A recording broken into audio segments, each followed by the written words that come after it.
And we kickstart this newscast with continuous coverage coming in from Sri Lanka, and we start with some breaking news. Lankan authorities have now warned of further attacks by extremists disguised in army uniforms. The alert has been issued for today and tomorrow. This is the latest that we are bringing to you from Sri Lanka, as our sources inform us that Lankan authorities have warned of further attacks by extremists disguised in army uniforms.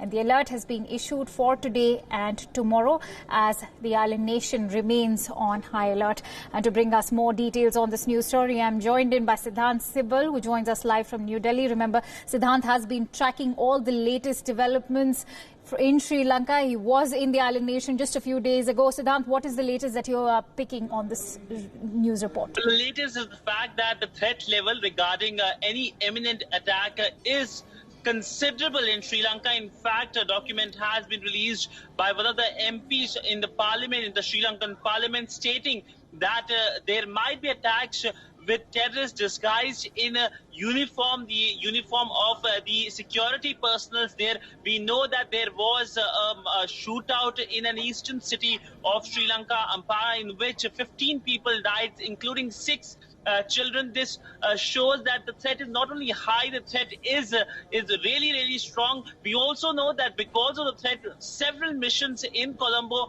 have issued advisory calling their citizens not to visit the country unless, of course, there is an emergency. We know that the Indian mission has also issued an advisory, which is really, really significant, because New Delhi would have never issued an advisory for its citizens, primarily because Sri Lanka is considered a close ally of New Delhi, and any advisory by New Delhi it's kind of deteriorates the situation in Sri Lanka, because any advisory impacts the business in a country, and advisory from New Delhi is really, really important because it shows that there is a major threat in that country.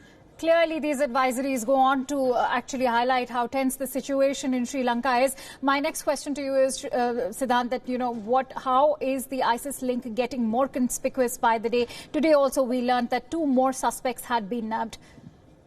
Well, yes, 2 more suspects have been nabbed, and we know that ISIS has claimed responsibility of what happened in the eastern city, Ampara, just a few days ago, in which 15 people died. So clearly there was a strong intelligence report of Islamic State's presence there in Sri Lanka, which, of course, the Indian authorities had shared with Colombo. But we know that the goof-up which happened, the intelligence authorities or perhaps the political dispensation in Sri Lanka had some kind of issues, and that is why they goofed up. They have publicly accepted that, but now they do not want to take any chances. There is a nationwide manhunt. Of course, curfews are imposed every night, and the nation right now is in a very fragile position. Remember, today marks 1 week since the deadly terror attack in Sri Lanka that killed more than 200 people, including 11 Indians. Absolutely. Today does mark 1 week of those deadly explosions that rocked Sri Lanka a week ago.